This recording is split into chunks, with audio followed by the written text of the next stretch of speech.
करीम आप देख रहे हैं लीगल एंड सोशल अवेयरनेस।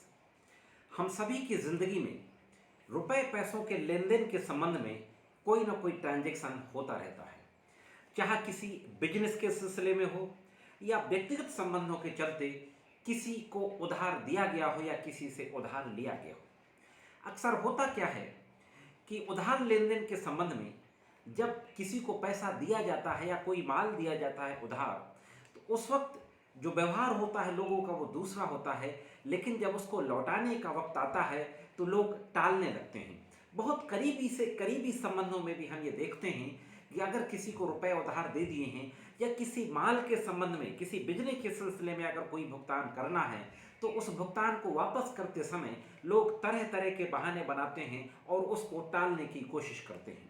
जहाँ पर लेन देन बिजनेस से संबंधित है वहाँ पर अक्सर भुगतान या तो नगद किया जाता है या जो ऑनलाइन माध्यम है, आजकल डिजिटल माध्यम है, उसके जरिए किया जाता है या फिर चेक के माध्यम से किया जाता है।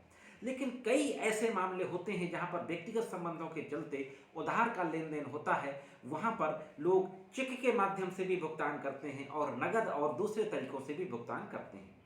अक्सर जब कभी ऐसे हालात आ जाते हैं कि हमें जब चेक के माध्यम से भुगतान प्राप्त हुआ है और चेक बाउंस हो गया है, लेकिन इससे पहले मैंने एक वीडियो बनाया था जिसमें मैंने बताया था कि चेक बाउंस होने के कितने समय के बाद नोटिस भेजना चाहिए और नोटिस भेजने के कितने समय के बाद मुकदमा करना चाहिए। उस वीडियो का लिंक मैं आई बटन में दे दूंगा, आप देख सकते हैं। हालात जब ऐसे बन गए हों कि चेक बाउंस का मुकदमा करने का समय खत्म हो चुका है, अक्सर होता क्या है कि आम लोगों को जिनको कानून की जानकारी नहीं है उनको यह पता नहीं होता है कि चेक बाउंस करने के बाद मुकदमा करने की एक सर्टेन टाइम लिमिट होती है। ऐसी स्थिति में लोग जब जिनके द्वारा चेक दिया जाता है उनसे बात करते हैं कि आपका चेक बाउंस हो गया है, तो लोग कुछ ना कुछ समय दे देते हैं कि 10 दिन रुक जाओ, कुछ दिन रुक जाओ, मैं उसको दोबारा दे दूंगा पैसे को। इस वजह से लोग इंतजार करते रहते हैं और चेक का टाइम निकल जाता है। तो ऐसे मामलों में जहां पर चेक बाउंस का केस करने का टाइम लिमिट समाप्त हो चुकी है, वहां पर हम किस तरीके से मुकदमा करें और अपने पैसे को कैसे प्राप्त करें। दूसरा, अगर किसी को व्यक्तिगत तरीके से लोन दिया गया है और वहां पर किसी भी प्रकार का कोई सबूत नहीं है, तो उस स्थिति में हम किस तरीके से कानूनी कार्रवाई करें, इन दोनों मसलों को आज के वीडियो में कवर करेंगे और देखेंगे कि अगर ऐसे हालात बनते हैं तो वहां पर कानूनी रास्ता क्या है, कौन सी कानूनी कार्रवाई की जा सकती है। दोस्तों, इससे पहले कि मैं वीडियो शुरू करूं, अगर अभी तक अगर आपने मेरे चैनल को सब्सक्राइब ना किया हो तो चैनल को सब्सक्राइब करें और नोटिफिकेशन बेल को ज़रूर हिट कर दें, जिससे कि भविष्य में मेरे द्वारा जो वीडियोज अपलोड किए जाते हैं उनकी जानकारी आप तक पहुंच सके। और वीडियो को लाइक और शेयर अवश्य किया करें।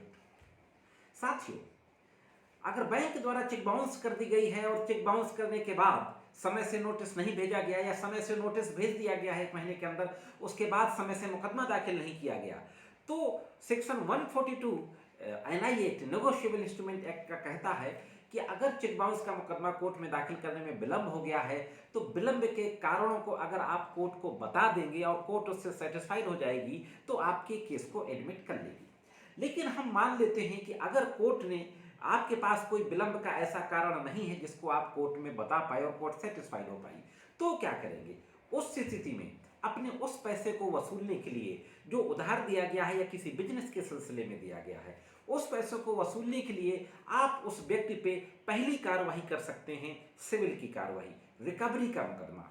और सिविल की कार्रवाई करने के लिए 3 साल का समय होता है। हाँ दोस्तों, विदिन 3 ईयर्स ऑफ ट्रांजेक्शन आप उस व्यक्ति के विरुद्ध सिविल की कार्रवाई किसी सिविल कोर्ट में जाकर के कर सकते हैं। दूसरा, फौजदारी कार्रवाई भी कर सकते हैं। हाँ दोस्तों, criminal case section 406 IPC criminal breach of trust, section 417 IPC cheating और सेक्शन 420 आईपीसी।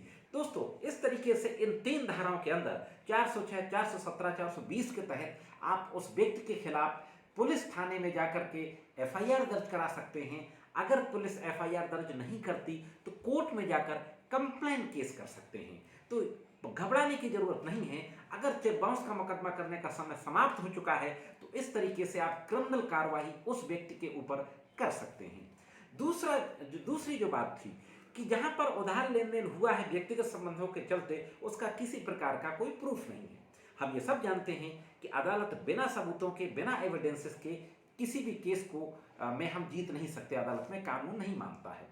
उस स्थिति में हमें अपने उस दोस्त से, उस व्यक्ति से जिसके साथ हमने लेन देन किया है, कुछ इस तरीके का वार्तालाप करें, फोन के जरिए, ईमेल के जरिए, ट्विटर के जरिए, व्हाट्सएप के जरिए कुछ ऐसा वार्तालाप करें जहां पर कि हमारे ट्रांजैक्शंस की बात उस व्यक्ति के द्वारा एडमिट कर ली जाए, पैसे लेने की बात उस व्यक्ति के द्वारा एडमिट कर लिया जाए। किसी न किसी तरीके का हम सबूत जरूर तैयार कर लें जो आगे कोर्ट में काम आएगा। अब एक सवाल यहां पर उठता है कि क्या इन सबूतों की केस को दाखिल करते समय जरूरत है? नहीं दोस्तों, केस दाखिल करते समय बिल्कुल जरूरत नहीं है। अगर किसी व्यक्ति ने आपसे उधार लिया है, कोई सबूत आपके पास नहीं है और वह आपका उधार नहीं दे रहा है, किसी तरीके की कोई लिखा पढ़ी नहीं है, तब भी आप एक पुलिस को एप्लीकेशन दीजिए। पुलिस को एप्लीकेशन देने के बाद अगर पुलिस एफआईआर दर्ज नहीं करती तो कोर्ट में कंप्लेंट केस दाखिल कर दीजिए। कंप्लेंट केस क्या होता है उस पर मैंने सेपरेट वीडियो बनाया है, आई बटन में उसका लिंक दे दूंगा, उसको आप देख सकते हैं। इस तरीके से कंप्लेंट केस करके आप उस व्यक्ति को परेशान कर सकते हैं और अपना उधार लिया हुआ पैसा जो डूब चुका था उसको वापस पा सकते हैं दोस्तों। तो यह है आपके सामने कानूनी रास्ता, जिन कानूनी रास्तों को अपना करके आपका जो पैसा डूबने जा रहा था उसको आप वापस प्राप्त कर सकते हैं दोस्तों। आज की वीडियो में दोस्तों सिर्फ इतना ही। यह जानकारी आपको कैसी लगी कमेंट्स करके जरूर बताएं। मिलते हैं किसी अन्य वीडियो में कानून की कुछ अन्य जानकारियों के साथ। तब तक कानून की विभिन्न तरीके की जानकारियों के लिए देखते रहें लीगल एड सोशल अवेयरनेस।